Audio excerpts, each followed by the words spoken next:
صلو علیہ وآلہ۔ صحیح بخاری حدیث نمبر 36۔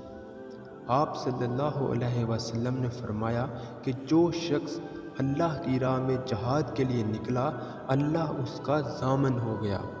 اللہ تعالیٰ فرماتا ہے اس کو میری ذات پر یقین اور میرے پیغمبروں کی تصدیق نے اس سرفروشی کے لیے گھر سے نکالا ہے۔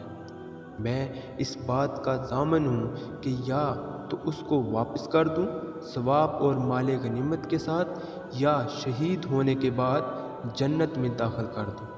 رسول اللہ صلی اللہ علیہ وسلم نے فرمایا اور اگر میں اپنی امت پر اس کام کو دشوار نہ سمجھتا تو لشکر کا ساتھ نہ چھوڑتا، اور میری خواہش ہے کہ اللہ کی راہ میں مارا جاؤں، پھر زندہ کیا جاؤں، پھر مارا جاؤں، پھر زندہ کیا جاؤں، پھر مارا جاؤں۔